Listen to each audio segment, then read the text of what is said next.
మీ పేరండి? నా పేరు చిన్ననాయుడు. ఇప్పుడు కూటమి ప్రభుత్వం వచ్చి 2 నెలలు అధికారంలోకి అయింది, ఎలా అనిపిస్తుంది పరిపాలన? కూటమి ప్రభుత్వం బాగానే ఉంది పరిపాలన. పెన్షన్లు ఇంటికి తెచ్చి పంచాయతీలు ఇస్తున్నారు, బాగానే ఇస్తున్నారు. 2 నెలల కన్నా ఫస్ట్ తారీఖున పెన్షన్ బాగానే ఇస్తున్నారు. అంటే ఇప్పుడు వైఎస్ఆర్సీపీ నాయకులు ఏమన్నారని అంటే సూపర్ 6 పథకాలు అని చెప్పి 6 పథకాలు ఇస్తున్నామన్నారు. ఏవో పథకాలు ఏవి మొత్తం పథకాలన్నీ కూడా ఎగ్గొట్టేసి చంద్రబాబు నాయుడు ఇచ్చిన హామీలన్నీ ఎగ్గొట్టేస్తున్నారని చెప్పి వైఎస్ఆర్సీపీ నాయకులు అందరూ కూడా బాగా ట్రోల్ చేసి మాట్లాడుతున్నారు, దాని గురించి ఎక్కువగా మాట్లాడుతున్నారు. మీకేమనిపిస్తుంది? దాని గురించి ప్రభుత్వంలో ఖజానా లేదు. ప్రభుత్వం దగ్గర వచ్చి 3 మాసాలు అవుతుంది, టైం పడుతుంది అని చెప్తున్నారు.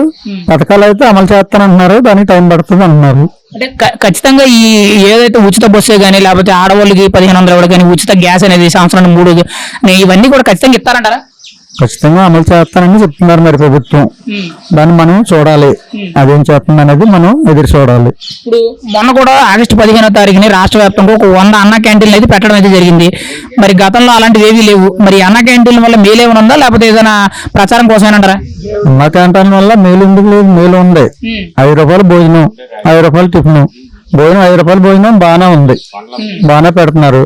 దానివల్ల నేబరు కొంతమంది కడుపు నిండా అన్నం తింటున్నారు, బాగానే ఉంది. ఇదైతే లేబర్ పనికి వస్తుందంటారా అన్న క్యాంటీన్ అనేది?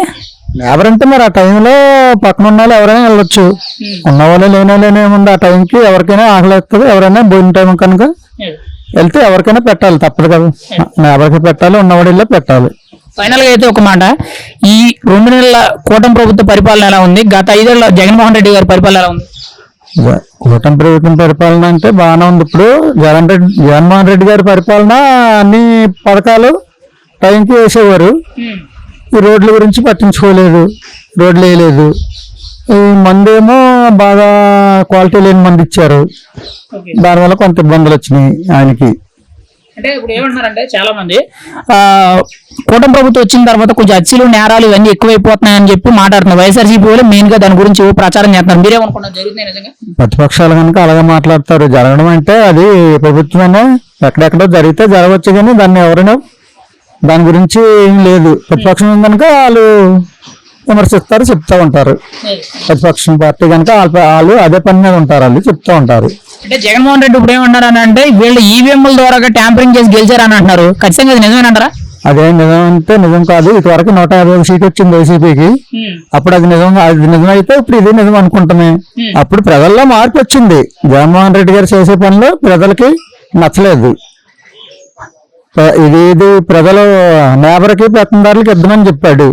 నేబర్కి పెత్తందారులకు ఇద్దాం అనేది ఇన్ని ఎలక్షన్ లో ఇప్పుడు ఏ టైంలో కూడా చూడలేదు. ఇదే ఫస్ట్ టైం మేము చూసాం. నేబర్కి పెత్తందారులకు ఇద్దామంటే ఇటు 1 సైడ్ నేబర్ పక్క ఉన్నట్ట, లేకపోతే ఉన్నవాళ్ళు వదిలేసినట్ట. అందరినీ ప్రభుత్వాన్ని రాజధాని అందరినీ కలుపుకుంటా రావాలి. అంటే మీరు చెప్పిన దాన్ని బట్టి ఇప్పుడు ఈవీఎంల ద్వారా ట్యాంపరింగ్ జరిగింది అని అంటే అప్పుడు కూడా జరిగిందని ఒప్పుకున్నారా? అప్పుడు జరిగినట్టు ఇప్పుడు ప్రజల్లో మార్పు వచ్చింది. ఇప్పుడు అప్పుడు కనుకైతే మనకు తెలియదు, కానీ ప్రజల్లో మార్పు వచ్చింది కనుక ఎక్కడ అన్ని 164 సీట్లు కూడా మద్దతే ఓటం వచ్చింది. ఇదివరకు పవన్ కళ్యాణ్ గారికి 2 సీట్లు పెట్టారు, 1 సీట్ కూడా రాలేదు. ఇప్పుడు 20 సీట్ ఇచ్చారనుకుంటే 20 సీట్లు గెలిచారు పూర్తిగాను. అంటే ప్రజల్లో మార్పు వచ్చిందని నేను అంటున్నాను.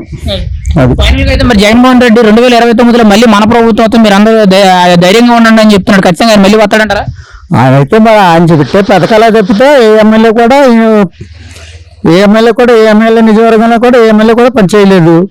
జగన్మోహన్ రెడ్డి ఇచ్చిన పథకాల వల్ల వాళ్ళ ఆధారపడి ఏదో మనం ఇంటికి 4 లక్షలు ఇచ్చాం, ఒక ఇంటికి 3 లక్షలు ఇచ్చాం అని చెప్పుకుంటా వెళ్ళమన్నారు జగన్మోహన్ రెడ్డి గారు. అదే ఎమ్మెల్యేలు పాలయ్యారు, కానీ దానివల్ల ఉపయోగం లేదు. ఏ ఊర్లో ఏం చేయలేదు. పథకాలు తప్పితే ఆయన ఇంకా ఎక్కడ రోడ్డు వేయలేదు, ఒక ఇల్లు కట్టలేదు, ఒక్క కంపెనీ కానీ ఏం పెట్టలేదు. అదే ఇబ్బంది. ఫైనల్ గా అయితే మరి జగన్మోహన్ రెడ్డి రాజకీయ భవిష్యత్తు ఏంటంటారు ఒక్క మాటలో? రాజకీయ భవిష్యత్తు ఏంటంటే మరి ఏమో ప్రజల్లో మళ్ళీ మార్పు వస్తే ఏమైనా వస్తుంది. ప్రజల్లో మార్పు రావాలి, కానీ మరి 5 సంవత్సరాలు బాగానే ఉంటే ఇంకా ఏముండదు. వాళ్ళ ఉద్దేశం ఏంటంటే వాళ్ళు నడిచే నడకని బట్టి వాళ్ళు ఎప్పుడు ఎదటోళ్ళని విమర్శించకూడదు కదా. మన ప్రభుత్వం మనం చేస్తున్నాం అంటే ఇప్పుడు మన పని మనం చేసుకుంటూ వెళ్ళాలి. ప్రజలకు అందరినీ కలుపుకుంటూ వెళ్ళాలి, అందరికీ న్యాయం చేయాలి. ఉన్నవాడికి న్యాయం, లేనుడికో న్యాయం కాదు, అందరినీ న్యాయం చేసుకుంటూ వెళ్ళాలి ప్రభుత్వం. అంటే ఇప్పుడు వచ్చే కూటమి ప్రభుత్వం మీద ఆధారపడి ఉంటుంది అంటారు? కూటమి ప్రభుత్వం మీద ఆధారపడి ఉంటుంది. కూటమి ప్రభుత్వం 5 సంవత్సరాలు బాగా చేస్తే మళ్ళీ అది వస్తుంది. ఇలా ఏమైనా చేయకపోతే అప్పుడు ఏమైనా మార్పు వస్తే రావచ్చు. ప్రజల్లో మార్పు అది మనం చెప్తాం. అంతే. Thank you.